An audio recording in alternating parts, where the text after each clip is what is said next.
discussion based on questions from some of you and media attention via mailers, TV ads, and other publicity. If at the end you have questions and other items, we will try to respond during the Q&A period.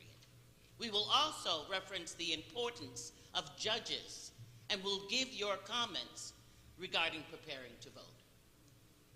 About civic engagement. And so I'm excited to be a part of this, to be able to share, and just to be able to hear just the viewpoints and just to help us as a community.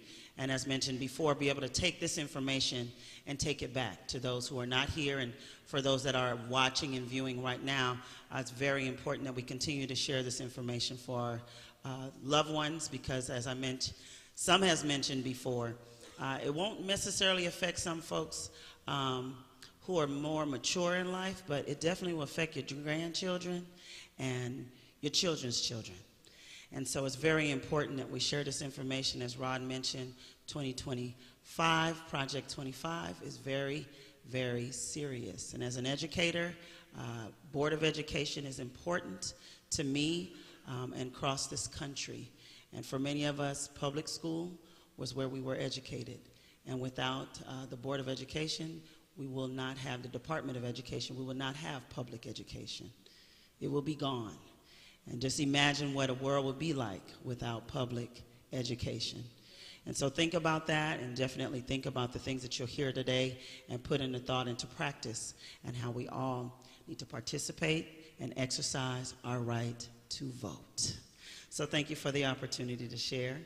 And on that ballot, you may see a name that looks familiar too. Shirlette Hindi Newbill, as I am running as well for Los Angeles Unified School District, Board District 1.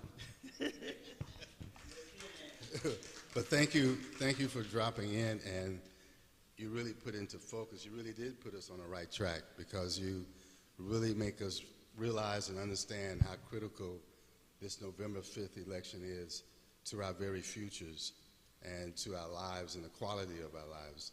So thank you for your comments. Now getting back to our program here, I do want to say one thing as sort of a disclaimer, because we're going to present certain measures that will be on the ballot and pro and cons to those measures. So we want you to understand that the persons presenting pro or con positions are not necessarily sharing their personal point of view. As you've seen by Mr. Wright's warm-up, he's capable of doing slave calls and doing all kinds of things. So you might hear him saying something up here as a pro or con. It doesn't mean it's what he's about. He's very convincing, so, you know, he's just doing a job, okay? So please do not boo or become angry with the presenter. I appreciate their willingness to stand up here against the odds and present a particular point of view. We ask that for anything you agree with or disagree with, that you simply snap your fingers, all right? Please do not yell out, clap, or make other noise. You know how it is when you're sitting in the jazz club, listen to the music, you're just going. So when you agree or disagree, just snap your fingers, okay? So thank you, and we hope you find this an informative afternoon. Thanks for being here. Juanita, your turn. All righty. Well, now, back to today's agenda. Nope. Here are the measures we commit to discuss today. City measures DD, LL, county measures AG, state measures 2, 3, 5, 6, 33, 34, and 36. Did you bring your ballots? Yes. Okay, now. Okay, you got your official sample ballot book. If not, take out your notepads and get ready. Each one of you have no more than 2 minutes each to present your convincing argument. And before we begin, it's important to set the stage for us. Why is this election important? Why is every voter vital? What is the best outcome? What can I do and must do? These questions and more, we invite LA Sentinel Manager editor, Sister Cora Fawcett, to answer and challenge us. Cora Fawcett served as Public Affairs Director for LA City Board of Public Works and LA World Airport as Principal Public Relations Representative, retiring after 36 years to begin a new career in newspaper journalism. She is the managing editor and religious editor for the LA Sentinel and Watts Times. Cora is a longtime member of Brookings AME Church. All right? Excited. Thank you.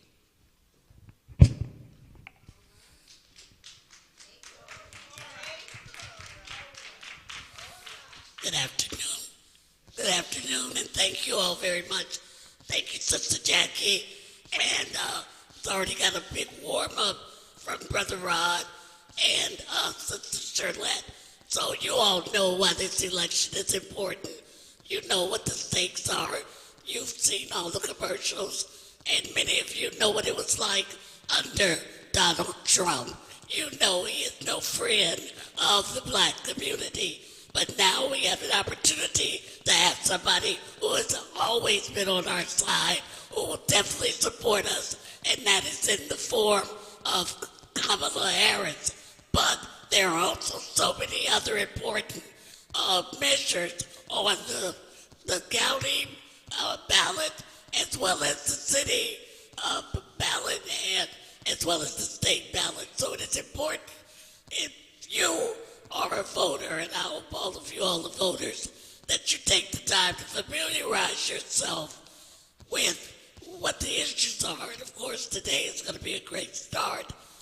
But that you vote intelligently, and that you encourage others to vote intelligently, especially that key demographic from ages 18 to 39 who aren't so inclined to want to vote. So we got to do what we can to persuade them to do it, because every vote matters and every vote counts. And on behalf of the LA Sentinel and our publisher, Danny J. Bakewell Sr., who has always been on the sidelines trying to do what he can to promote the African American community, we are hoping that you will support the Sentinel, and you'll let us know what you'd like to see in the Sentinel as well.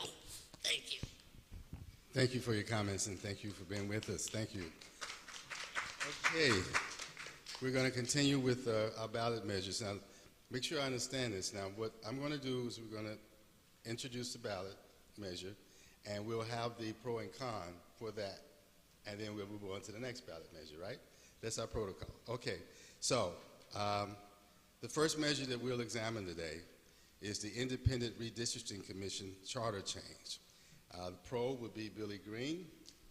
You may take your seat at the table. And con is our very own, as is Miss Billy Green, Jackie DuPont Walker.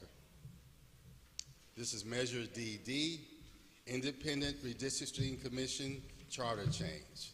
Measure DD, Independent Redistricting Commission charter change. That's a tongue twister, redistricting. What would be the time limit on this?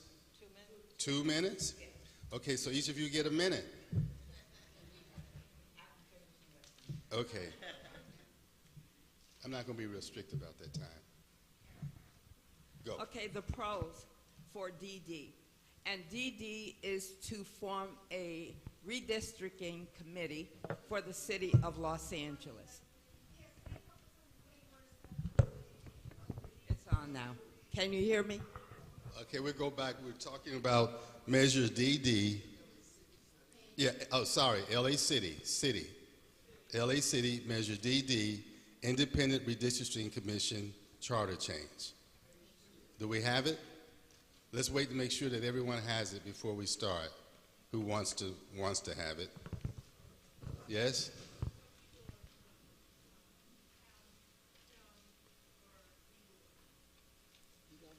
Well, this is LA City DD, right? This is Yes. LA City This Measure is DD. Los Angeles City DD. Right. But if you have some measures from the county, we'll be happy to talk to you directly. Right. As my understanding, we'll do the county, but we will not do Inglewood, that we cannot do everybody today. So we'll do the county, but not Inglewood. So it'll be LA City and county, Yes. but no Inglewood. But Miss- anything related to the other 87 cities specifically, we will not do today. Okay? You guys have that from the experts here, all right? So are we ready to begin? Does everyone knows where we are? You still looking? Huh? The sample ballot. Page 2 is what I'm told on the sample ballot. Page 2. I mean, I want to make sure that everyone who wants to follow this has it in front of them so they can get full value of this participation and this. And those who brought the official ballot, you should find it there too. LA City, and we'll start with DD. Are we ready? Okay. Okay, thank you. We proceed. I'm doing the pros on the independent redistricting committee for the Los Angeles City. Once the commission draws the boundary lines for the commission, the city council cannot go and make changes to those boundaries. An example is in the last redistricting committee, the city council, once it got to city council and they received it, or their appointees were not doing what they perceived to be correct or what they wanted, those appointees were removed by the city council members and replaced with someone else whom they considered would do what they wanted to do and not do what that member felt was right at that time. Give you a good example. The committee voted to put an area back into a district. Once that got back to the city council did a motion to take it out of that district and put it back someplace else. So with the new commission, the city will not be able to do that. They will be independent from the city council. And that is a good thing for the city of Los Angeles. As pro? Let me tell you why that makes no sense. I served on the first two redistricting commissions appointed by a council member and was able to act completely independently. It was only this last city council that decided it was going to redo and undo the work.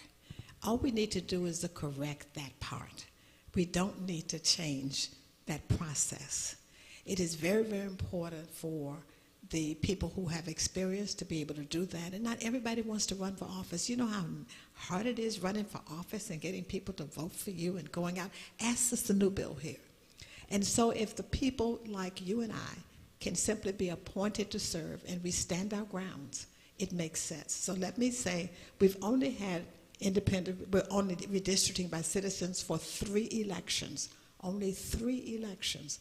2 of them went quite well. I served on those. This last one was the one that was a fiasco. So I say no, let's let the system work. And Sister Green says yes because of something that happened this last time that may never happen again. Thank you. Thank you. Now Juanita will introduce the next measure. We'll have questions later, right? Or we'll have questions now? Later. So if you have any questions, that's what I think it might be good to just deal with it right now. Are there any questions about what was just said? Any questions? Yes, ma'am. Do you want to know the truth? We gave you 2 perspectives. The what? Well, Okay, she said yes, I said no. Right. Right. well, one minute. Miss, you have a question?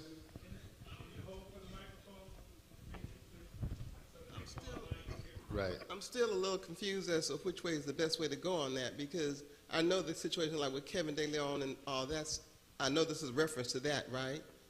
Is it the same type of thing? No. Same type of situation? No. No? Where they did the It is redistricting? related to council members appointing appointees to the committee, and if that person does not do what that council member wants, then that council member can remove that person and appoint someone else. The impression I got was that you were saying, the no was saying that what it became was the council members were putting in people that they could control by therefore subverting the power of that committee Of that or appointee. of Yeah, that yeah. appointee. I And, think- and you were saying that happened maybe that one time, but the other times, because the other people had a little bit more integrity, maybe, Now, let me be it didn't truthful. happen. But my question is, does it pose a sort of does it pose a sort of a flaw within that system that would allow it to happen another time? Well, You I know, think- so should it be yeah. corrected to prevent it from ever happening again? Would be my question. The truth of the matter is that independent commissions are becoming the order of the day. Uh-huh. And an independent commission does allow for that commission's decision to be final. And so my caution would be that what happened this last time could have just become worse. And so while it worked well 2 times, the 3rd time may be a wake-up sign for us. So- Right. So you're saying maybe allow one more time No, to see. I'm saying I think maybe a wake-up call for us. Oh. Right. My argument may be convincing, but I want you to think about that. Right. Yes. Yes. Yes. Okay, so if I vote pro, am I voting yes on the measure or no on the measure? Like I don't understand the measure. We can't tell you what, but now that we've talked to each other, we think yes. Okay. The There's a recommendation would question. be to vote yes on DD. But we We want to we give have- both Hello? perspectives. We We're have one more obligated to question. give both perspectives. One more question. I just want to add for clarity. This is not to tell us how to vote. This is to give us information so that we can determine how we would like to vote based on the 2 arguments. So the arguments are not to bias us. They are to help us to understand and discern the differences. Is that Absolutely. correct? Okay, so Yes. is that correct? Yes. Okay, so we're not looking for somebody to tell us, so which way shall I go? We're supposed to then make those determinations for ourselves. Is that a true statement? Yes. Yes. Now, let's take these 2 more questions, and then we'll move on to the next ballot measure. Well, mine is a statement. Wait for the microphone so the Zoom audience can get it. Okay, I'm not asking for you all to tell me which way to vote. I need to understand the measure that you're talking about. If I don't understand what you're saying, I need to know what that yes mean, and I need to know what the no mean. Yes. That's not, I don't think that's asking you to tell me to vote one way or the other. I need clarity, because these measures are kind of tricky. That's a fair request. Every 10 years, lines are redrawn for every major political district. It's called redistricting. So this is a move to make sure that the people who draw the lines for the city council districts in the city of Los Angeles are independent and elected, and that their decision, after talking with the residents of the city and moving around the city, is not based upon what the sitting elected official wants, but that they are factoring in what they have learned and what they know, because each one of them would come from one of those districts. So every 10 years, the lines are redrawn. So this is to say that rather than have a commission where the members are appointed by the sitting council member, that the commission will be independent, elected, and their final decision will be final. And they're independent of the city council. Yes. Got it. And anybody else. And anybody Okay. else. That, I just wanted to add that since you stated that. But in addition to providing us with information, the pros and the cons, while I can't speak for anyone, but I do get the impression that people that's a part of this today are looking for recommendations. That's different from saying go this way or that way. And so based on the pro and con, we're recommending, should a recommendation come from the audience? That's all I'm saying. That's fair. Absolutely. Okay, should we move on to the next ballot measure that Juanita is going to introduce? Measure LL.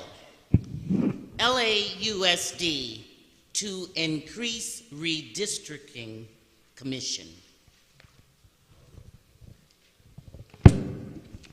Again. Page 3.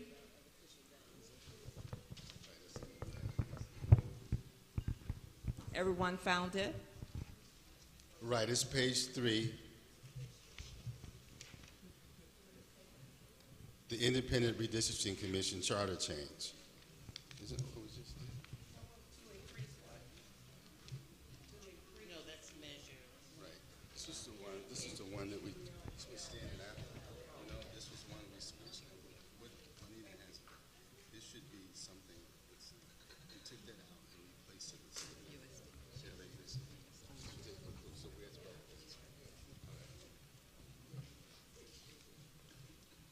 right, so you have it. Are you guys ready? Again, I am pro. The reason this measure is on also is so that LAUSD, our redistricting commission, will be separated from the City of Los Angeles, our council members. When a decision is made again, the council members will not be able to go in and make changes. And that happens sometimes. So my recommendation would be yes on LL. If you look at what the measure calls for, it is very, very similar to the last one we discussed. The city charter for Los Angeles creates a redistricting commission just for LA Unified School District. Ms. Newbill is running from one of those districts. So about 3 years ago, they redrew the lines. And so this independent commission would be selected and their decision would be final. As it exists now in the city charter, their recommendation at the end of many, many months of work can be overturned by the city council. And this creates the same level of independence. So a yes says independent and a no says keep it as it is. And to your One statement. question. Yeah, so my question is, who's doing the selecting? Right now, city council members. And then for any other, in the case where this would pass, who would be doing the selecting? They would run for office. It's an elected, so you're saying, so these are, both of these, this one and the previous one, then the people who participate on the commission, they'll have to run for election to participate on the commission. Yes. Correct. And just FYI, the County of Los Angeles currently has its independent commission already. We've already put that in place. And the state of California has its independent commission. And people apply for that, and they're evaluated and selected. So how do they get the information, Jack? How do they get the information from those that run? It's actually kind of posted, and people who are following it track it. So it's pretty much like requesting or applying to be on any commission in the city or the county. It just has more serious implications and longer term and harder work. Okay. Our recommendation would be yes. Okay, are there any more questions about the previous measure? Or we can move on to the county, Measure G. And that would be pro, Jackie DuPont Walker, con, Mr. Rod Wright. This is the restructure county government from 5 to 9 supervisors, elected county executive with no term limits, independent ethics commission, etc. County charter change. There's a lot going on in this measure, it seems. To my novice ear. Measure G, restructure county government from 5 to 9 supervisors, elected county executive with no term limits, independent ethics commission, etc. I'm unbiased now. County charter change. We can begin with our pro and con. Whoever would like, please. Thank you. I'm going to try to be very, very quick on this one. How many of us know that we have a county board of supervisors and they actually are the administrative, the legislative, and the judicial branch all in once? Okay. And there are 5 of them. And depending upon where you vote, where you live, you vote for one of the 5.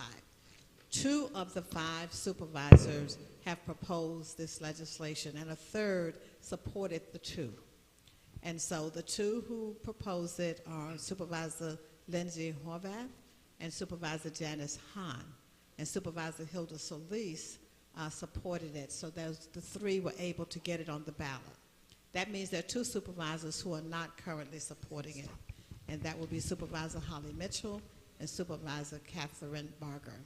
So as you think about where you live, you want to check with your supervisor to see why they did or did not support it. There is, LA County, I think, has the largest population of any county in the country, I think I heard. But the bottom line is they represent a lot of people, 5. And so the feeling is that there should be more supervisors so they can provide better services. So for people who don't live in one of the 88 cities, they actually are their city council. So they provide all of the basic services. And then for the rest of the county, for example, our health services all provided, contracted with the county. The supervisors who are proposing this wanted to increase the number of supervisors. And so it's important to look at that. How effective can they be? They believe not. So let's move it from 5 to 9 supervisors. In addition, there needs to be somebody who's actually reporting to work and running the county, not the 5 supervisors. And so what is proposed is that there be a county executive who runs for office, who's elected, so they can be accountable to us. But that county supervisor can actually veto the vote of the county board of supervisors because they're working every day and they absolutely know better what should happen. Very important for us to think about how government runs, what is it that they provide for us and your family and communities, and how is that working now, and whether it's better. This proposal says that with someone reporting to work every day, overseeing every department of the city, and even being able to say to the elected supervisors that perhaps your decision was not a good one is the best way for us to go forward, because certainly after the Olympics and the World Cup, we're expecting more people to move to Los Angeles, so there'll be more than the 10 million who are now in LA County. So the proposal here is, yes, let's have a county executive, let's have a larger number of supervisors. Oh, and I forgot, the county executive can run as long as he or she would like to, as frequently. There'll be no term limits. Okay. You know, in the old days, they used to say something where if something sounds like it don't make good sense. It don't. Now, my grammar notwithstanding, the challenge here, one thing that should scare you is that this county executive would have no term limits. The second thing that should scare you that's buried in the text is that this county executive would also have the authority to veto the actions by the other 9. So he or she could make a determination of what they wanted to do. He or she could wait them out because he or she would have no term limits because the supervisors do have term limits. The other challenge that you have is that you're essentially making this new officer a king or a queen. And not king or queen for a day, but they be king or queen from now on. In fact, you do have a county executive now, and she is actually appointed by the 5 members of the board. And in the event that the 5 of them don't like her, 3 of them can tell her to hit the dough. We might at some point want to increase the size of the board. This ain't the way to do it, y'all. You never want to give someone so much power that they, in effect, can become the dictator. If you're going to run in Los Angeles County, countywide, this is a person who would have to raise somewhere in the neighborhood of $3.5 to $5 million. If you raise that much money, you're going to have political debt. Now, I'm a recovering politician, y'all, but you're going to end up having so many people that you owe that the line between where his or her debt begins and your service as a member of the county begins is going to be a very blurry line. I would say absolutely no, just as Senator or Supervisor Holly Mitchell and the other supervisors said, but Catherine Barker, I agree with both of them. And the thing about both of them is that they both have had experience. Holly clearly represents this community. Catherine Barker served as the chief of staff to another member of the Board of Supervisors. The people who put this on are new people. And the proponent hopes that she would end up getting that job. So I say absolutely not. Okay.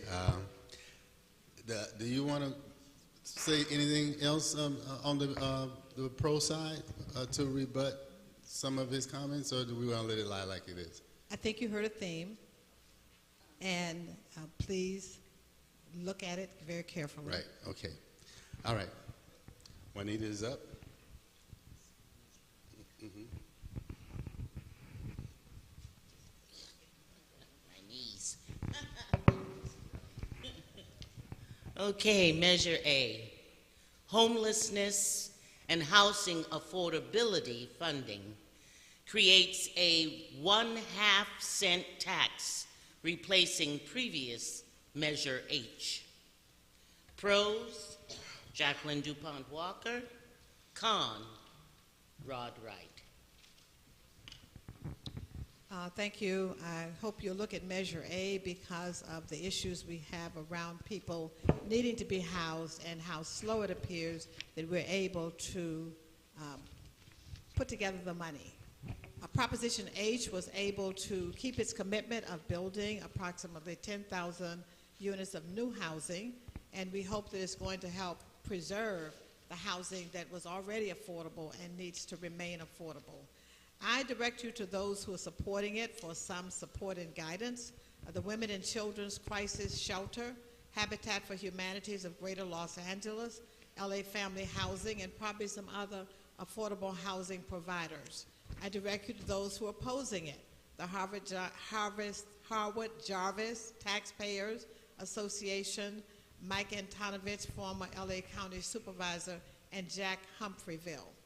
For this one, it's a matter of whether or not we as residents and citizens of LA County want to tax ourselves another 1/2 cents of sales tax in order to build affordable housing. So I would say look at what you think has happened, whether it's been accountable with Proposition H, that is barely 10 years old, but did produce a lot of housing. Unfortunately, the cost of producing housing increased so much that the amount that was originally thought could not be produced. But this provides an opportunity for the housing that's in the pipeline to continue to still be produced. We know that for the first time since we've been dealing with homelessness over the past decade and a half, we saw the count go down of persons who were leaving homelessness from the street. And if we want to see that continue, then this would be one to support. And yes would be the way to vote. Now, I don't want to sound like I'm against everything, but one of the challenges that you have in the housing business, and as I look at Brother Brown over here, who's, built a number of houses. When people are spending OPM, which is a term for other people's money, their tendency to be thrifty tends to evaporate. So if you're one day driving down Vermont, on 87th and Vermont, on the east side of the street, there's an apartment building, looks nice, kind of, sort of. They spent $850,000 for each one-bedroom apartment in that building. Because one of the things that begins to happen, again, it wouldn't be affordable if you weren't spending other people's money. And when you're spending other people's money, you tend to be much less careful about how you spend it. We're going to have to do something to rein in how public money for housing gets spent. It's kind of like those of you who have kids. When your child comes home and tells you, this is for school, many of you just reach in your pocket and give up the money, and you don't even ask what it is that's going to be done for school. You just give up the money. Here, clearly, we have a housing problem. I did a poem earlier about the homelessness situation here in Los Angeles, and we're going to talk about that a little bit later as well. We're going to have to ask the Board of Supervisors to give us a lot more direction on how the money becomes spent, on how the fees are processed. And again, a half a cent, you say, so if you spend $100, it ain't going to be that much out of your pocket. And that's the hope, that you ain't going to feel it. Right now, you're paying 20% on your thing, so just add another half a cent. But we really want to make sure that as we are allocating more money to a system that we're not certain is already doing what it's supposed to do, that we want to come back and say, y'all need to give us a little bit more direction and information on how the money will be spent, what you got for it. In fact, there should be an annual report. How many houses did you build? How many people did you take off the street? What other benefits did we get for the money that we have already invested? And if it's going to cost $850,000 for a one-bedroom apartment, that's a little too much.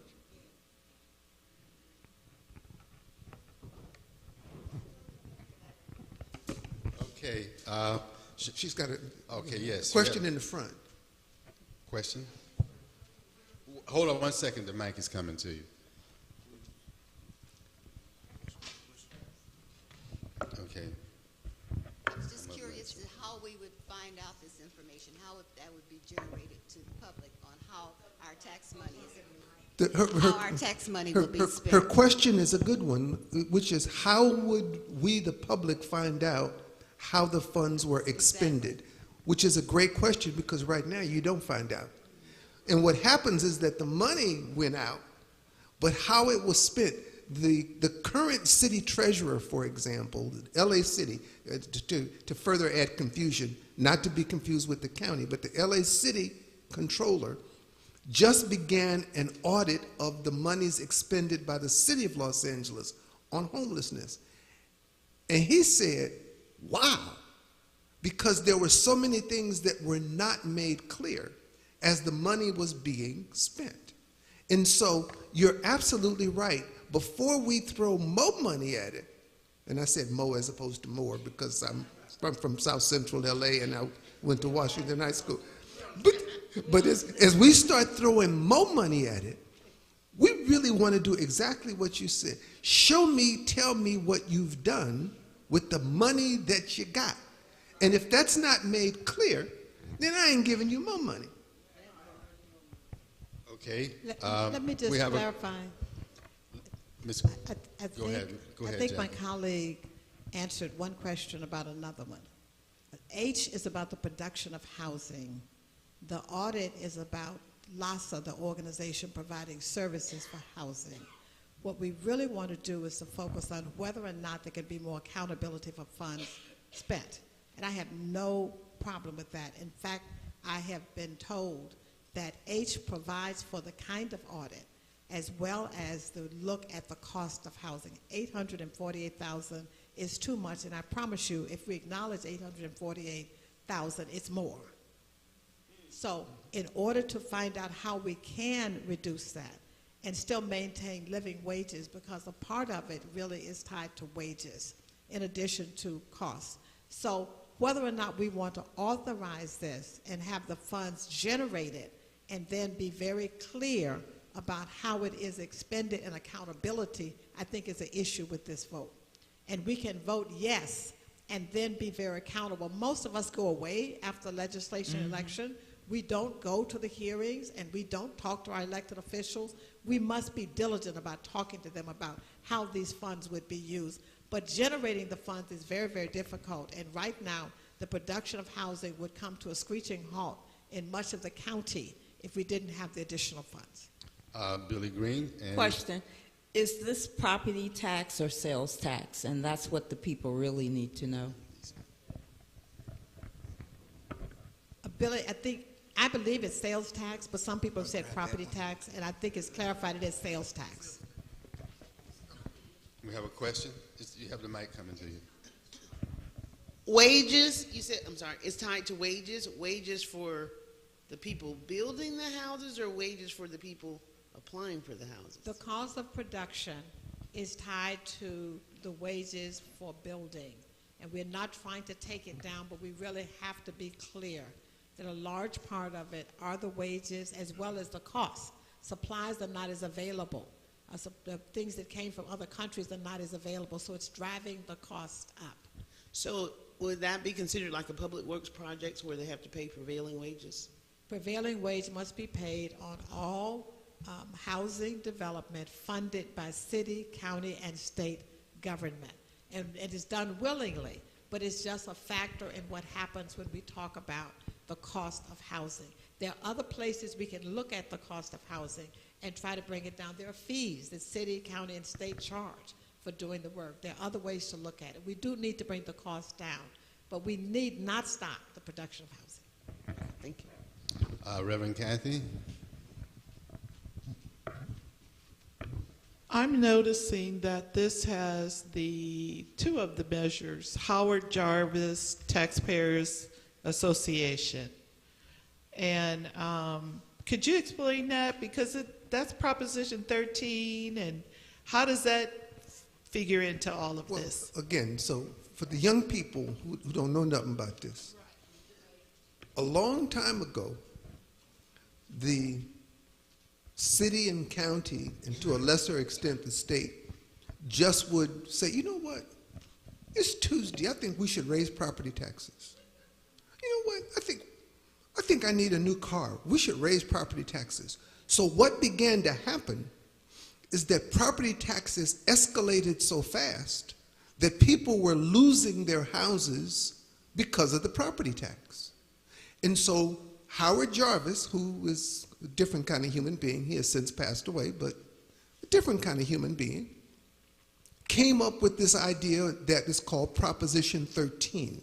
Proposition 13 said a couple of things. One, it said that we're going to cut property taxes. And it said that in order to raise property taxes, it would require a substantial vote of 2/3. The challenge for that was that it allowed a whole lot of people who would have lost their houses. I mean, I'm not a fan of Howard Jarvis, and I don't want to pretend that I am. But a whole lot of people who are in houses today wouldn't be there because the property tax was escalating much faster than were incomes. And so that's what Proposition 13 did. Howard Jarvis Taxpayers Association will virtually oppose anything that's a tax. Whether it makes good sense or not, they're going to say, oh, vote no because it's a tax. And those are the kinds of things where I think in government, what I hope government will do a much better job of is explaining to people what they got for the money that was expended. That becomes part of the challenge. Because when you look at some of the things, you go, they paid what for that? And those challenges, because that's your money. That's your house. You know, you have people today who go to Ralph's and complain about how much eggs cost. Well, the cost of them eggs is going to be added to your bill should this pass. So I don't want people to think that you're voting for this in a vacuum and that it will have no impact on your life. It will. So you are making the decision about this proposition as to whether or not you are prepared to spend your money for the housing, not other people's money, not OPM. This money is coming out of your pocket. And so you should look at that as a decision as to whether or not I would expend my money for that project. Okay, thank you. I think we can move on now. This has been a thorough conversation here. We ought to give these guys a hand. I mean, they're doing a very good job of laying this out. The intelligence of our leadership here is astounding me. Okay, the next measure is a state measure. Measure 2 authorizes bonds to fund facilities, upgrade and repairs in K through 12, community colleges, career tech, and etc. And we have, this is Ashante. She's here now. How you doing? Mrs. Ashante Polk will present the pro position, and the indomitable Rod Wright will continue with the con position. Thank you. I'm a little nervous now. You got some good arguments, so I don't lie. So, Prop 2. Measure 2. Measure 2. The state authorizes bonds to fund facilities, upgrade and repairs in K through 12 community colleges, career tech, etc. So, I did my research as a student. This prop will actually affect me as a student. I'm currently at a community college. I know we have some students here at our church who this prop would definitely benefit of. And so some of those pros are basically to upgrade the schools, public schools, community colleges, things of that nature, make schools safer. As we know, a lot of school shootings have been happening a lot more often than usual. So this prop would definitely help with that. Preparing students for 21st century careers. Community college has a lot of resources, and I'm pretty sure universities have resources too, but community colleges have a lot of resources for young people who may be experiencing homelessness or just can't find a job. This prop would definitely help with that as well. Increase access to an affordable college education. Let me tell you, college is expensive, okay? College is expensive. So that would this is a pro as well. Help returning veterans, and then of course just restoring schools affected by wildfires, earthquakes, and other natural disasters. And if you see in your ballot, it says authorizes $10 billion in general obligation bonds for repair, upgrade, and construction of facilities of K through 12 public schools, community colleges, and etc. So those are the pros of this measure, and yeah. As Dr. No,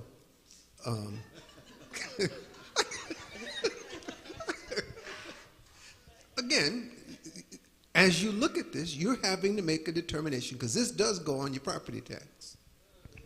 So now your decision is how much more property tax are you prepared to pay in order to fund this. This does go on your potentially on your property tax. And there's an interesting piece because we're going to discuss another measure a little bit later where there's an attempt to reduce the percentage of votes required to add stuff to your property tax. So again, the challenge for you is to look at some of the things that are happening in schools and community colleges and then make a determination as to whether or not you want to invest more money. And I can say clearly, I mean, I represented the community of Watts and Jordan High School. Now, y'all people from the West Side, you don't know nothing about Jordan High School. But Jordan High School is sitting adjacent to a metal facility that has been emitting cancerous fumes for 100 years. And I fought it when I was in the legislature, and you couldn't do it. Finally, the DA just filed charges against these people last week. Wow. But you have another challenge that's going on in schools that becomes very important. And again, this is not unique to Los Angeles, because Inglewood and other districts are having the same problem. We have been convinced as black people that the white man's ice is colder. And so you have people who send their kids to charter schools. They don't know nothing about the people running the charter school. They have no idea if they're any good. Now, as I say that, I look at the back and I see Quayle, and I sent my daughter to a charter school that Quayle was involved with, but I know Quayle. So I didn't have that concern because I knew the people running the school were legitimate people running schools. But some of the people running schools, y'all, and you should understand that the charter schools will get a piece of the action. Some of the people running these schools, you wouldn't put your dog in the school.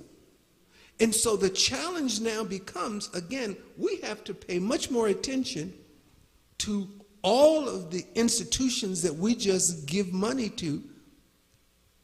And you might decide later on that this is a good thing because some of the schools are really run down. Again, I could look at Jordan High School in Watts. I mean, that's probably the most egregious of the situations. But there are others that are not too far off, where clearly work need be done to upgrade the schools. But we have to do much more research and be clear of what's happening. In this community, we've had at least 4 charter schools that opened and closed and left kids holding the bag. And one of the things that those schools used to do is they would get the money allocated from the public fund, keep your child for a few months, then they would close down and keep the money. And those kinds of challenges should worry us, and those are the kinds of things that we have to do a much better job of enforcing and being clear before we just send more money. As they used to say in an old church that was down the street, everybody's a Christian as long as somebody else is carrying the cross.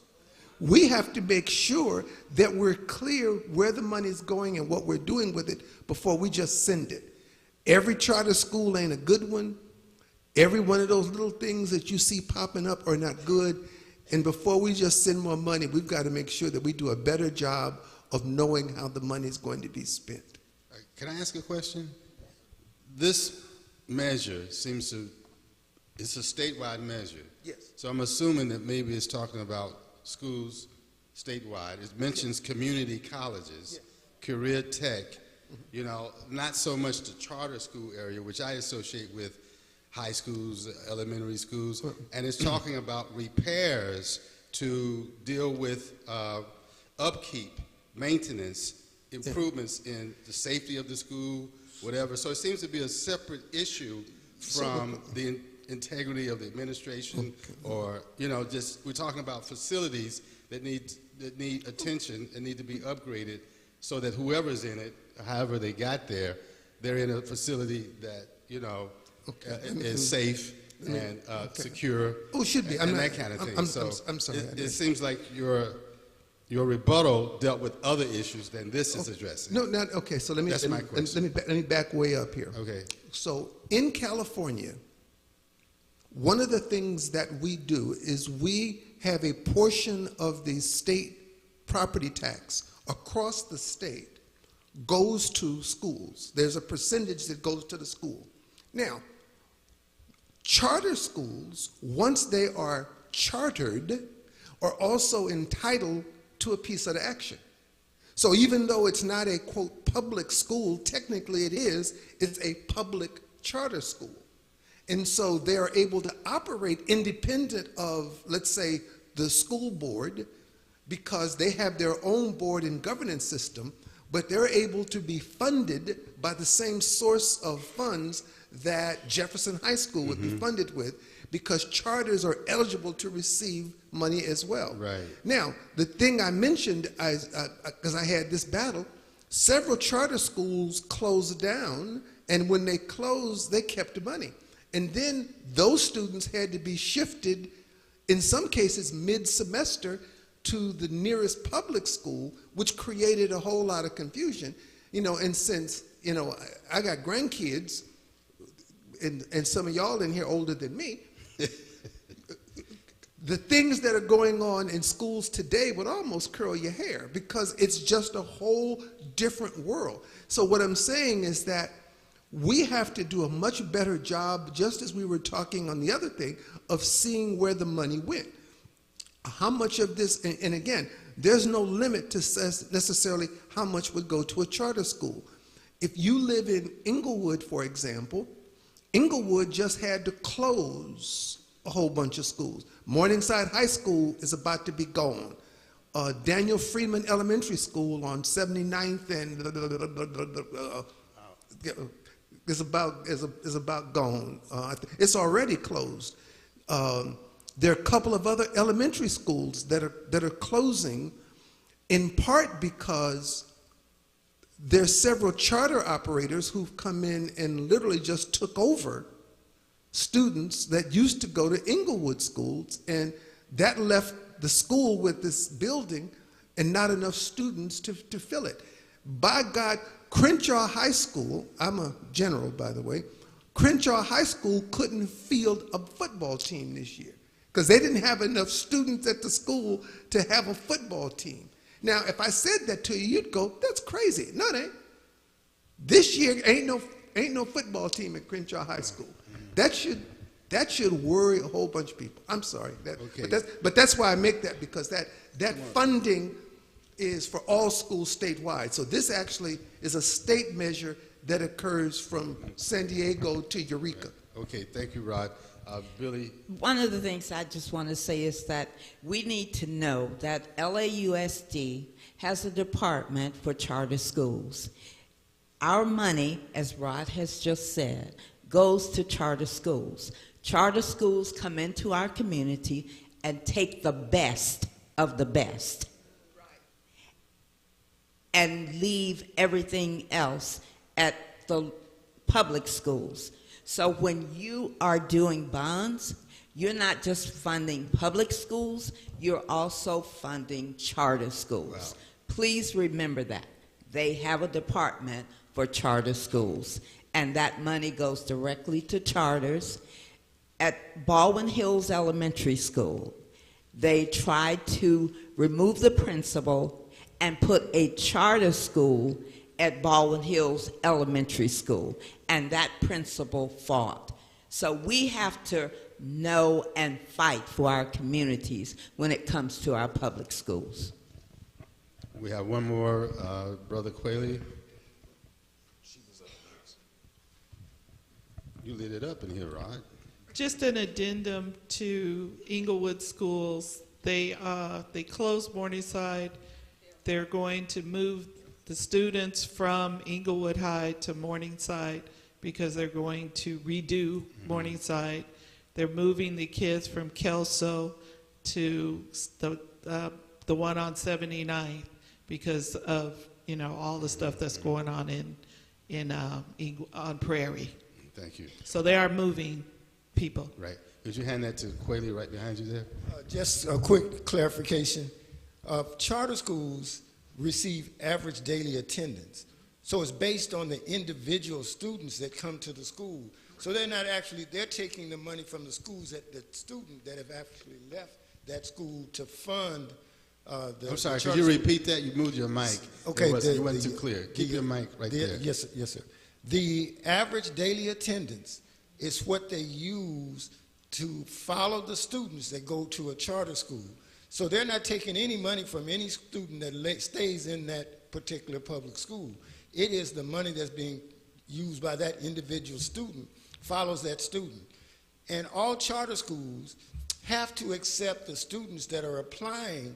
If they have more students that apply than they have positions in the school, then they have to put every student's name in a hat. The idea of cherry picking students is not actually what can occur legally. And so you have to, if you get students, you have to take those students that apply.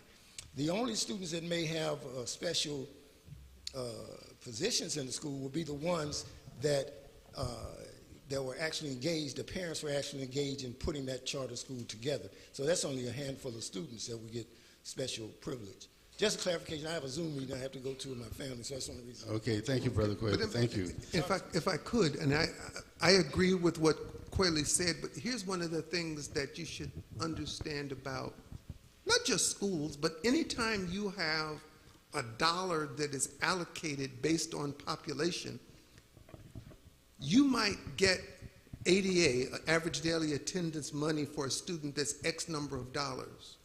But what you'll find is that you didn't spend all the money on that student. So you might have some of the money that was an ADA for Rod Wright, but it also helped fund the nurse's office, and it might fund other things. So when you take ADA away on a per capita basis, it leaves many of the school districts in shambles. To be clear, as a member of the state legislature, when I was in the Senate, I had to do a bill to put Inglewood Unified School District in receivership. What does that mean?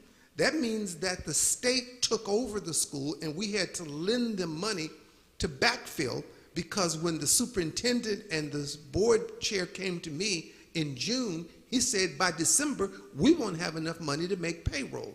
So I did that in like in 2012, I think it was. They may get out of receivership next year. But those are the challenges that they have, because every time they get ready to do something, they find that the student population is dropping. And so, again, Kelso and some of the schools that you mentioned are doing. LA Unified is not too far away from closing some of its schools for the exact same reason.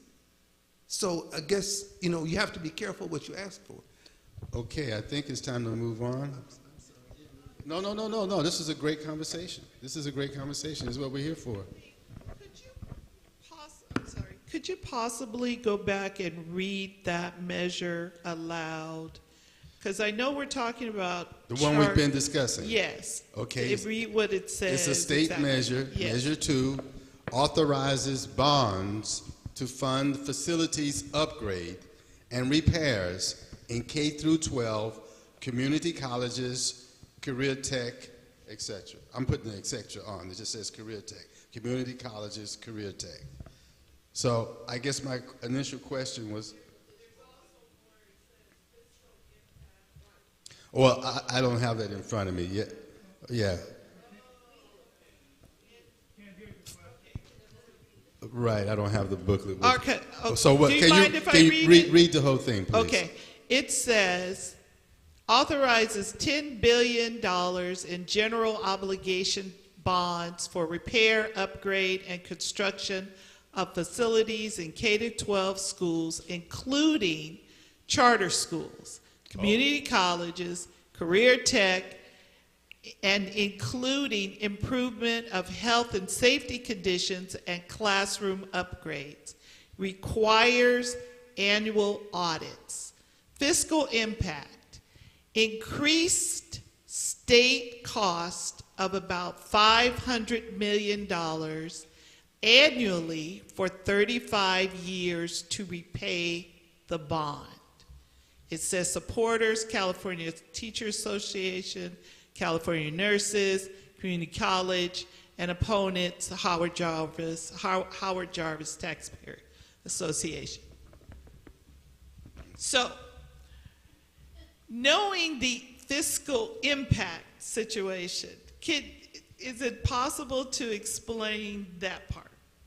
I mean, how is this going to affect our pockets? Well, would the requirement for audits have any effect on?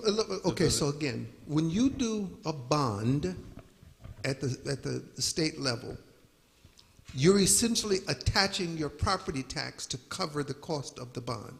You pay interest on the bond. There are people who make a whole lot of money buying bonds to provide the money to the school. The budget for the school then has to be increased to cover the cost of the bond, right? Because you go to a public school, you don't pay, so that means that you have to increase the revenue from someplace to cover the cost of the bond, and the bond has to be repaid annually, and it's 30 years, and you read that off.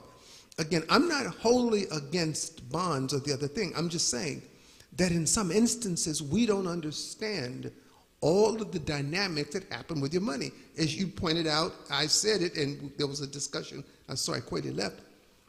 They had to include charter schools there. They, too, operate under a slightly different drill. So all of these nuances that have come about as to how we fund schools have changed the dynamics, and so in some cases, you want to just slow down. I'm not saying that the schools don't need repair. I mentioned Jordan High School. You know, there are other schools. I mean, in schools now, you want to put automatic locks on doors so that when the door closes, that somebody with a gun came in and killed. I mean, there are a number of things that need to be done, so I'm not trying to shortchange that. I'm just saying that we need to be very cognizant of the kinds of things that we're just voting where we're just sending the money out. Okay, I think we should close this with saying this is something that everyone has to examine closely and think about. Maybe we can figure out a way that if you have more questions for Rod or anyone on this panel, you can have access to it. But maybe it's time to move on to the next measure, which is measure 5. And if I'm reading it, and what I read needs to be augmented with the real copy, let me know, and we can read it. Measure 5 allows local bonds for affordable housing, public infrastructure, with 55% voter approval, a constitutional amendment. That's sort of the summary of it, Reverend Kathy. If you, okay, pro would be Miss Billy Green, and con, Dr. No.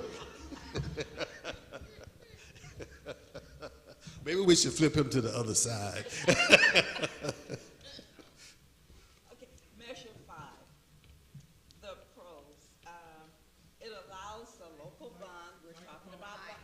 You might. Sorry, we're talking about bonds again, and this is a state measure, and it allows the local bond to affordable housing, public infrastructure, with 55% of votable approval, and it will amend the Constitution for California. So,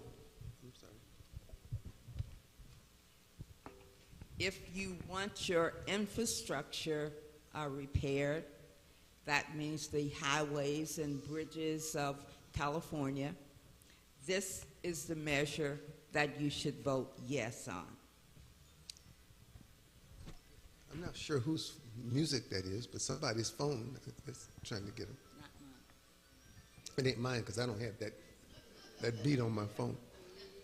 So we discussed earlier Proposition 13 and the Howard Jarvis Taxpayers Association. One of the other things that Proposition 13 did is it said that if you're going to do a bond, that the bond will be required to have a 2/3 vote. And so a lot of measures that might have passed or that may not have been that popular failed because they did not get a 2/3 vote. What this would do is lower from 2/3 to 55%. So it would lower the threshold by which you had to qualify to get the bond sold. That's, yeah, simply put, that's what it does. It says it will be easier to pass a bond because rather than getting 66 2/3, you would only need 55%. So we're back at square one. Again, so you have people who want more money, and so they've failed many times to pass a bond with 2/3 because they weren't able to demonstrate that the need or the skill of the people presenting it was good enough, and so the bond failed. So now they want to lower that threshold so that they're able to do that. And I should mention that this will also impact the other bond that we were discussing, because it too would require 2/3. So this is a double header, so to speak. This would lower the threshold of how many votes you need to be able to use the bond.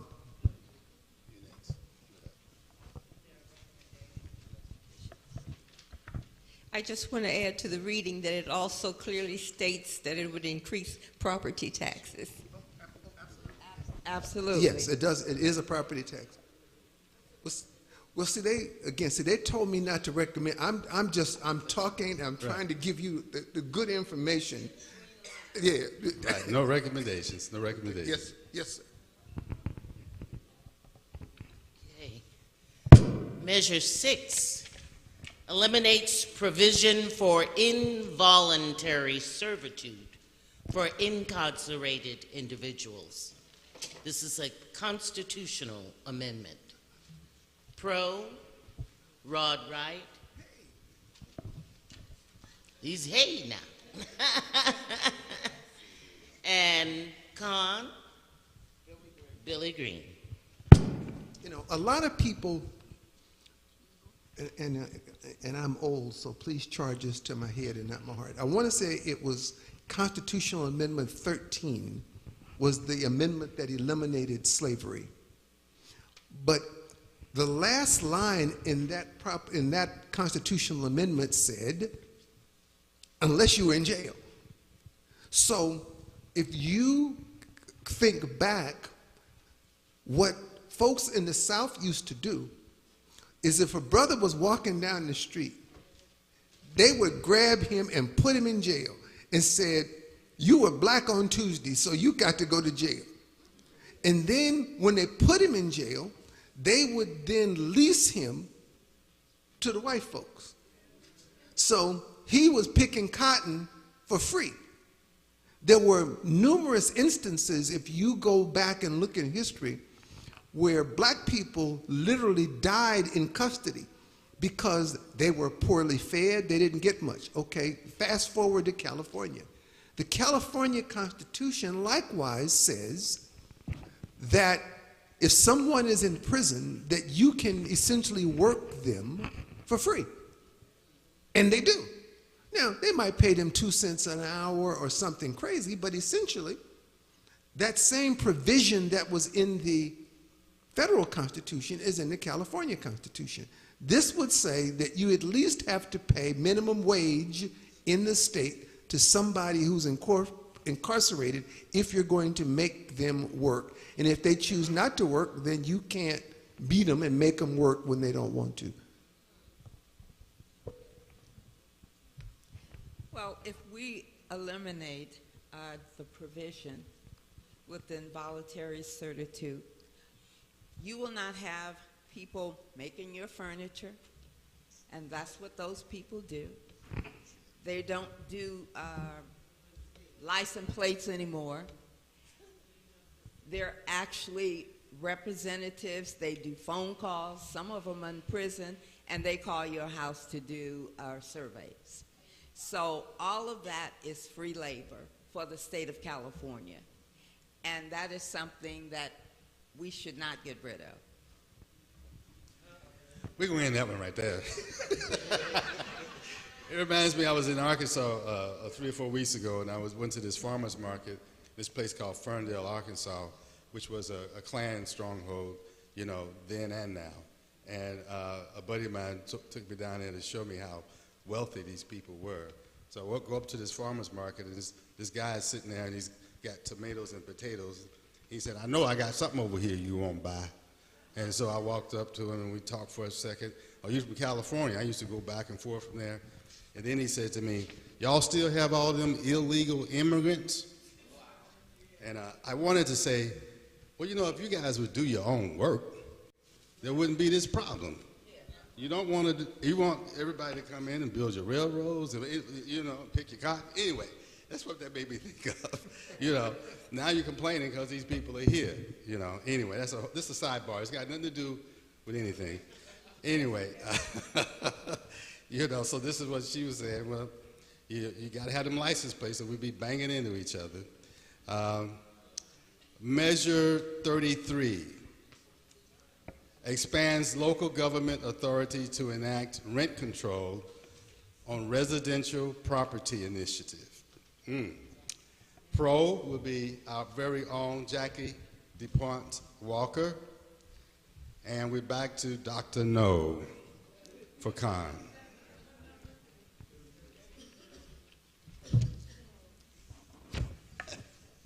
Let me share with you that these next two, I'm actually speaking against my own thoughts, but I'm trying to make sure that we present to you the thoughts of those who have put these in place. Most of us know that with single-family residents, people have invested their own monies and property in the property, and if for any reason we want to rent our single-family homes, we believe that we should be able to cover the cost of that rental. Many who would move out, children or someone widowed who would move to downsize, would still have expenses on that home. And it is believed that it is important for us to control homelessness and to try to keep it from becoming homeless by being able to control all housing stock, that's single family as well as apartment buildings. The thought with this one is that there are so many people now who are leaving their properties vacant, and the vacant properties could and should be used to create affordable housing, that the amount of rent that is being charged for single-family homes makes it non-affordable. So for my home, if I moved out and my mortgage was $2,000 and rent control said I could only rent it for $1,000, that means that if I'm going to rent it, I have to find a way to make up the other $1,000. I think there's a, I got you. My first thought would be that's not fair. But the second thought in reading this particular legislation is that we all have to give a little in order to make sure that everyone can be okay.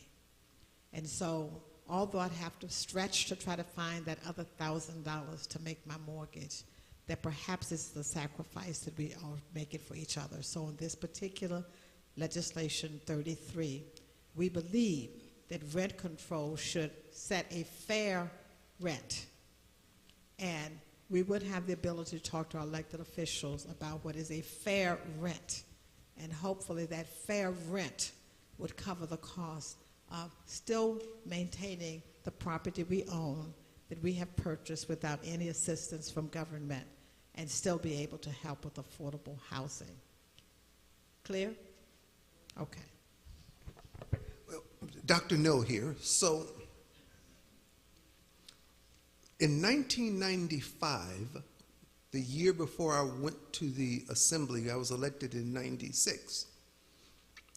I wrote a bill that is commonly referred to as Costa-Hawkins. And I wrote that with then Senator Jim Costa and Brother Hawkins, who was from Long Beach. Costa-Hawkins says three things.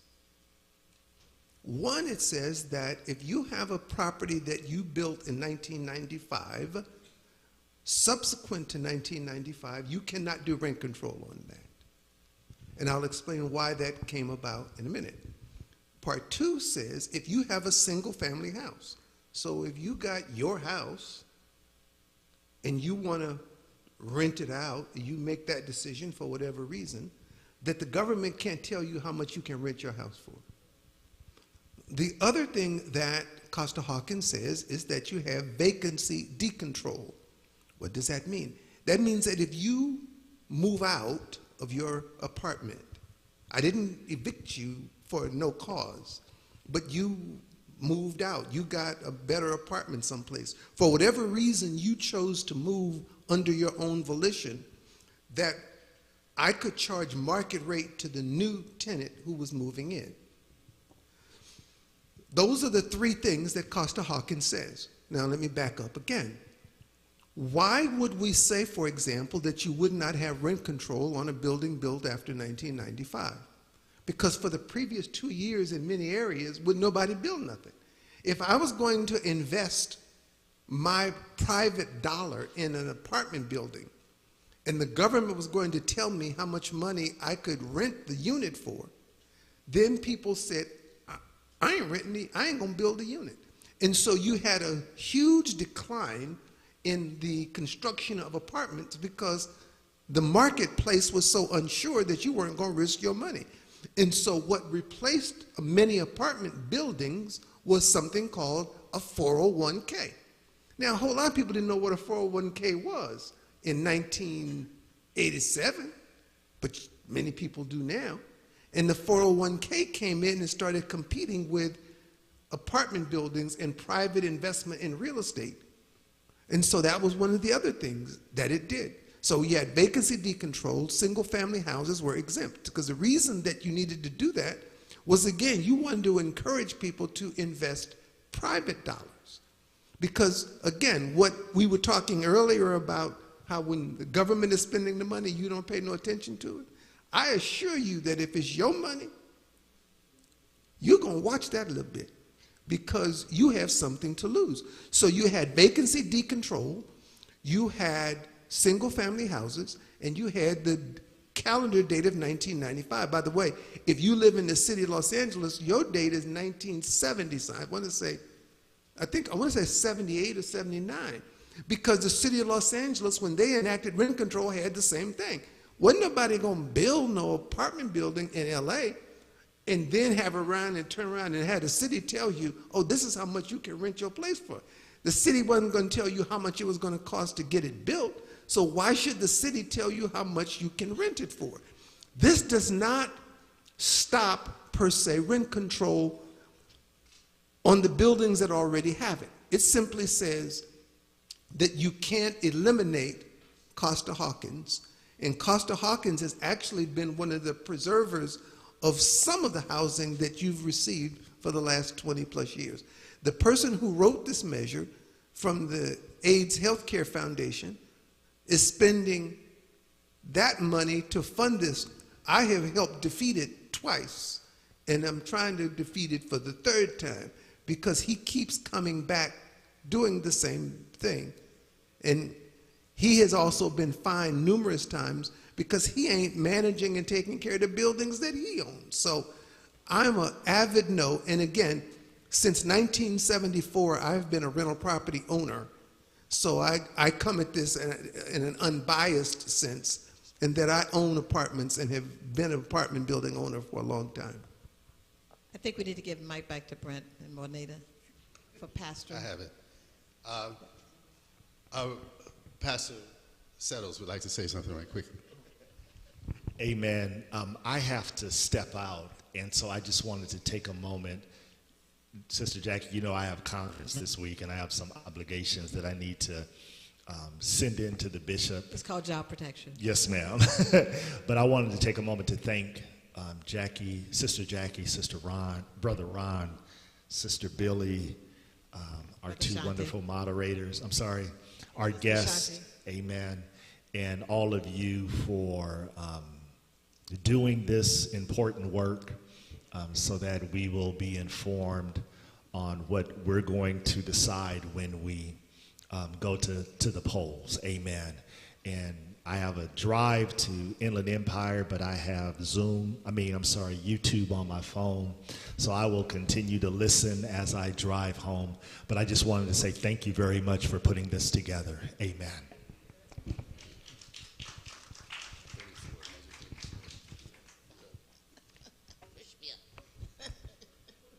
Oh boy, getting old and cute. Did we have any questions on this before we proceed? I'm sorry. The mic is behind you. Were we just on 33 or 34? 33. 33, okay. You can bring it here.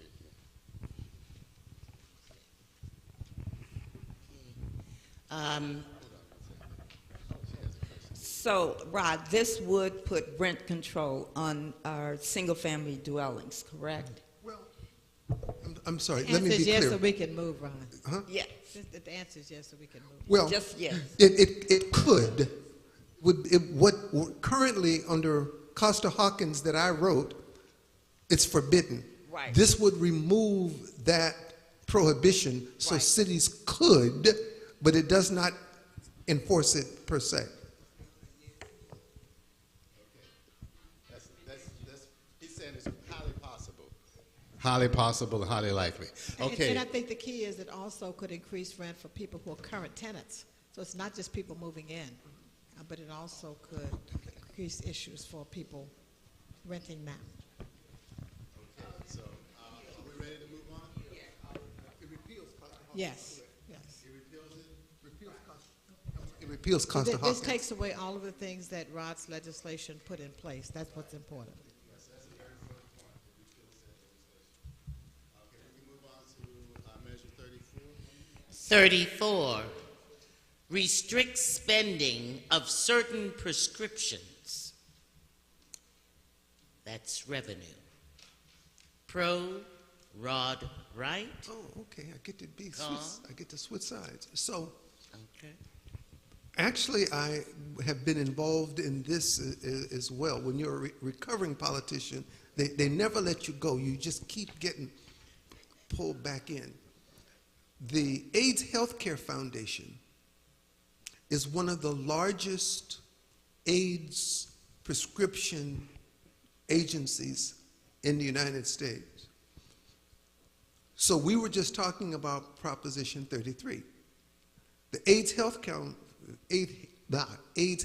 Foundation has so far spent $70 million on Proposition 33 because rather than lowering the prescription cost for the people who depend on him for AIDS medication, he plays politics with it.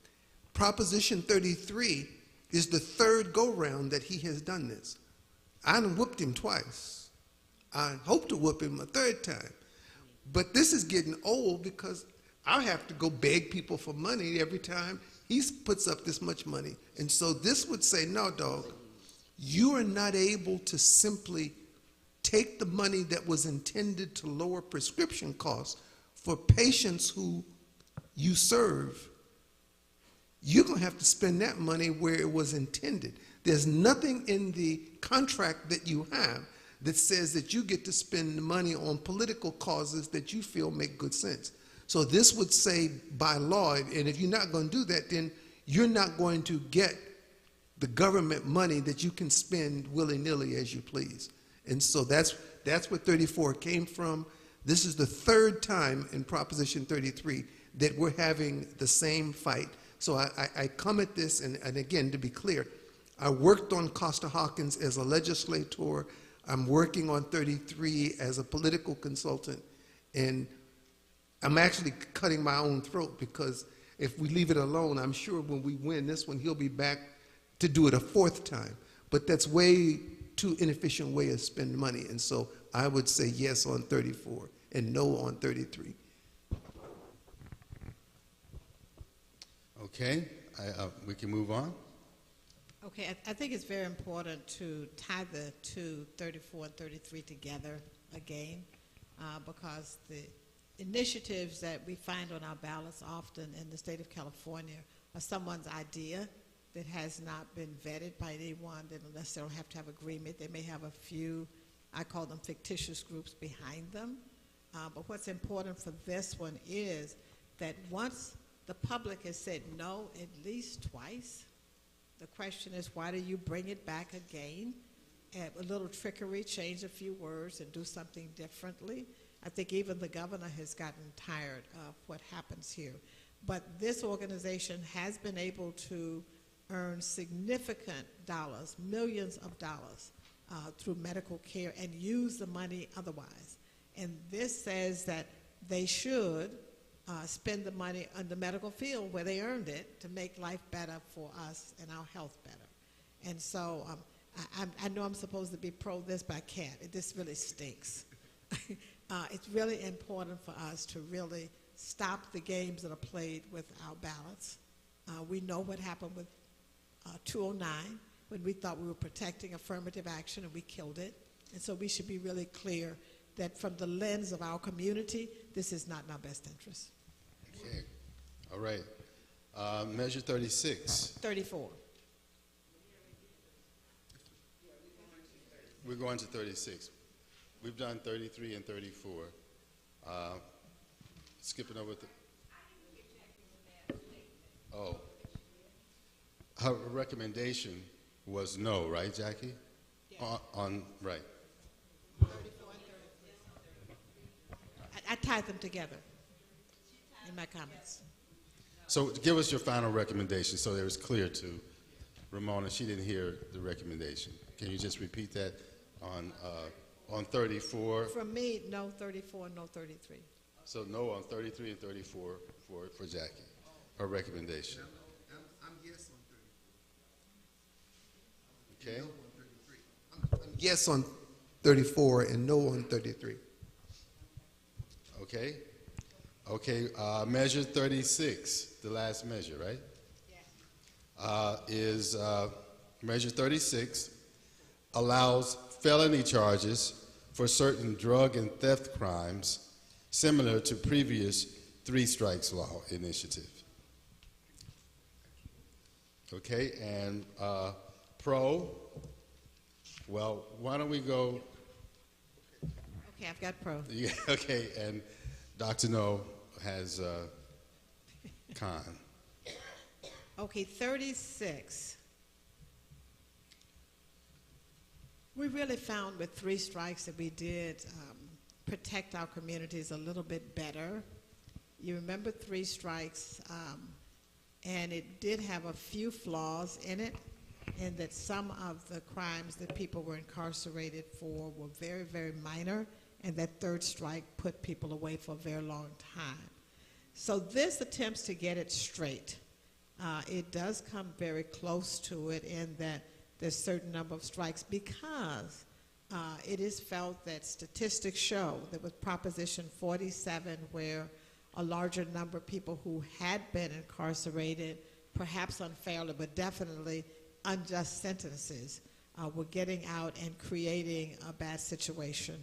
All of us have seen the snatch and grab that's happening now.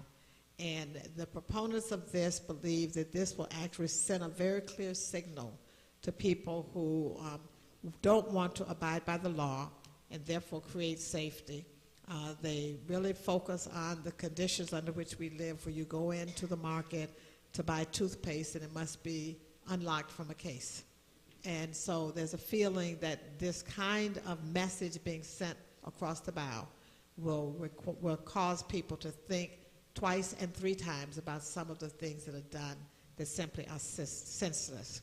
And so this measure allows felony charges and increased sentences for certain drug and theft crimes.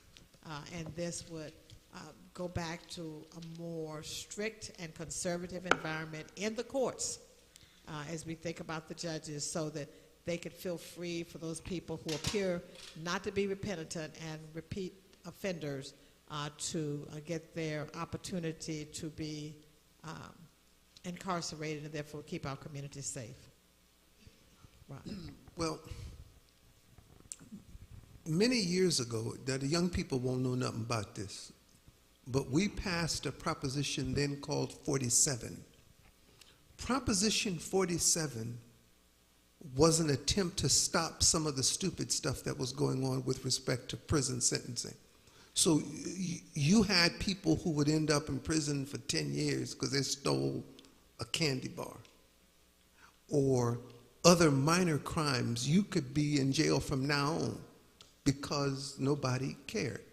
And so Proposition 47, which was 10 years ago, essentially said we're going to look at some of these things differently. One of the things it did is it said that we're going to increase the level of what becomes a felony when you're stealing something. So grand theft is now like $900 and something.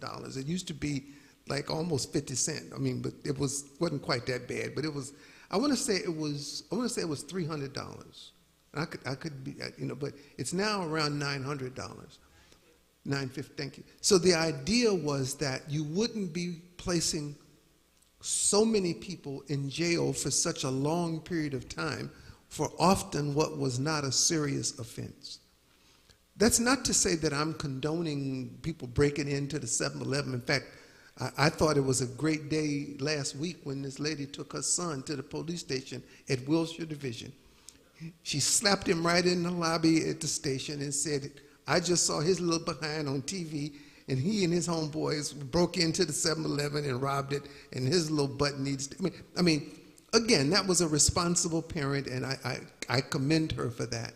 But we want to be careful that we don't create a situation where you go back, and if you young people won't know nothing about this, but it used to be that almost every black man you saw, you know, had a felony on his record and he couldn't get a job. And so that caused a number of other problems. So this is an attempt to essentially repeal much of what was done that was beneficial in Proposition 47.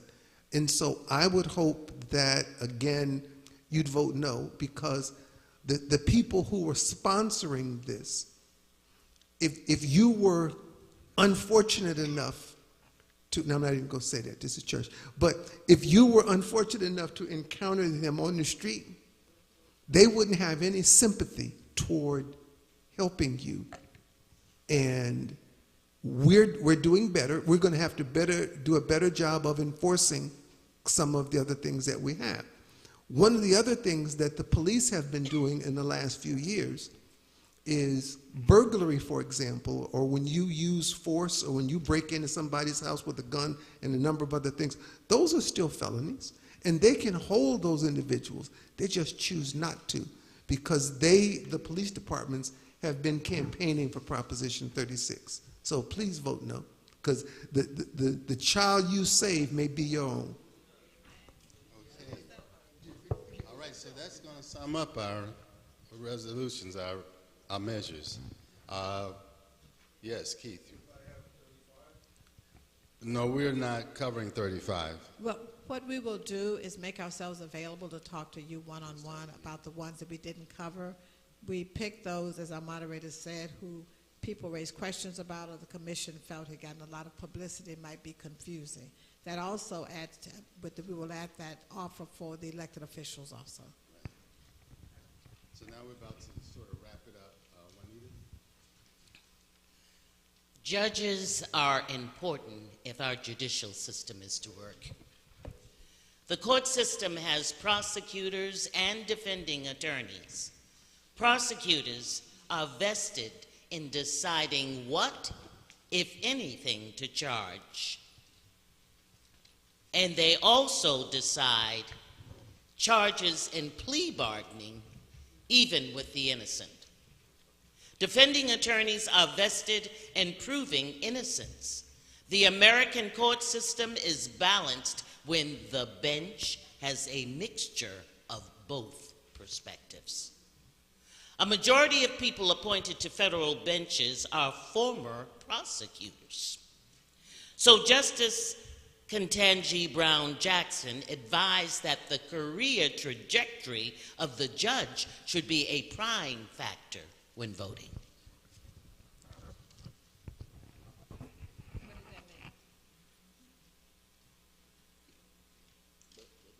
So Justice Ketanji Brown Jackson advised that the career trajectory of the judge should be a prime factor when voting. I have no idea what that really means. In other words, when in doubt, look at the public defender. Right. Okay. When in doubt, look at the vote public for the defender. public defender. On behalf of the Social Action Commission, we want to thank Pastor Barry Settles for celebrating his birthday with us and for support of this gathering. To all of Ward, we want to thank you for those who have voted, who will now vote, and who will become town criers to help achieve 100% voter turnout. I think our question and answer was rolled into the actual presentation, so we won't do a question and answer. So there's a summary here, and please remember these basic facts. Logistics. General Election Day is November 5th, 2024. As far as ballots, every registered voter in California should have their ballot delivered by United States Postal Service. If not, check your voting status at www.vote.org. Contact the County Registrar, Secretary of State, with problems regarding voting. Juanita? Vote centers open October 26th through November 4th, 10 a.m. to 7 p.m. November 5th, 7 a.m. to 8 p.m. A California voter can vote in any vote center. Study your ballot. Check the track record of candidates for office. Best indicator of what one will do is what one has already done. Miscellaneous research, just in case you want a basis for your personal comments from the scriptures. What does the scripture say about electing leaders? Proverbs 14:34. Yeah. Proverbs 11:4. James 1:5. Proverbs 3:6. Deuteronomy 1:13. And finally, Romans 13:1-8. And I've got this for you. Take a look. Vote our girl. Oh, and it's her, today is her birthday. So, and if you want to get one of these, I got it maybe about a month ago at the farmer's market in Lemert on Degnan. There's a sister off in the corner who sells them. Yeah. I think this meeting is now If we adjourned. could close with a word of prayer. Right, yes. Who would lead us in prayer? What was that, Supervisor? The judges? Yes, we will talk to you one-on-one. Yeah, we'll talk to you one-on-one about the judges. Reverend Kathy will now lead us in the closing. I will point out to you that there are 4 African American putting themselves up for judges, and we can help you identify them.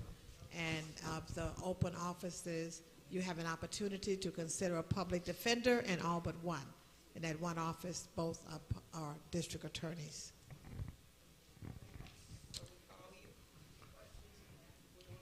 Yes, I'm going to stay right here. We done? Yes? All right, let's all stand. I know we need to stretch our legs. We're going to go home and eat a nice meal and relax for the rest of the evening, I know. And Sister Jackie said she would be available after this if you need anything. All right.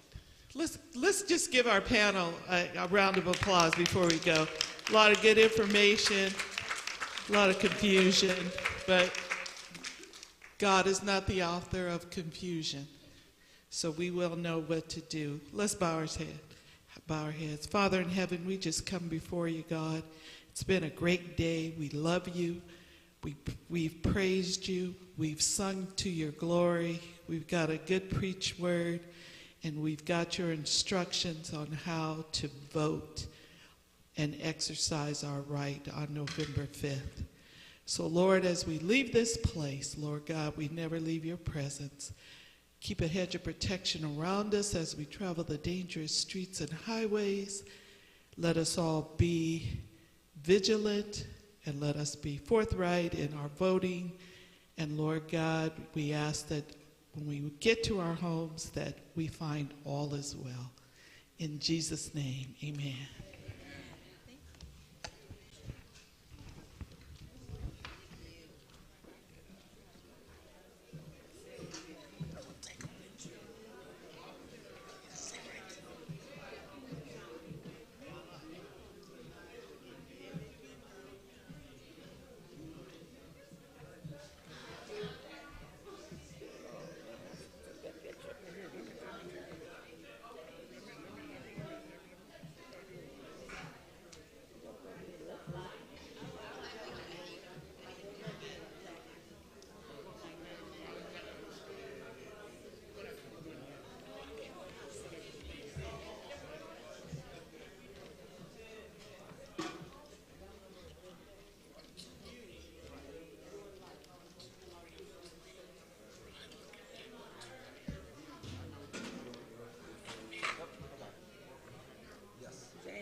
last page? I'm on page 1.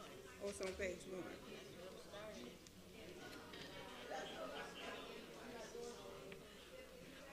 Okay.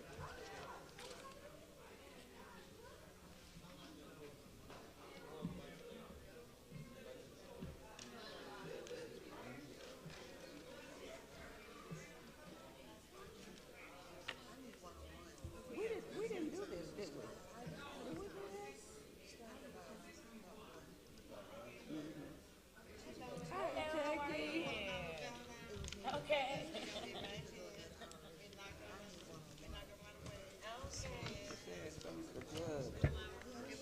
Did we go over these though? Yeah, it was about 2. Okay. Oh, okay. Now you want the next one. I did the next page. We did the best we could. Yeah. Hey, any is plenty.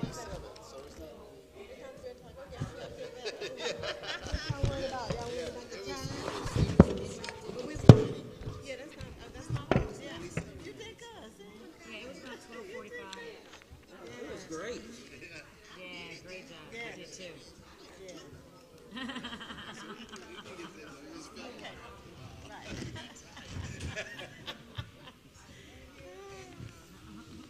Okay, everybody has their ballot or what? Yes. Ballot, yeah, I want your book. Just give me, I got my ballot. Okay. Some people have their ballot. Yeah, I have a ballot. Who's Negroes? We got both. I think the ballots changed based on something. Think about it. Assembly district. Get ready to get them right now. She just gonna tell us who it is.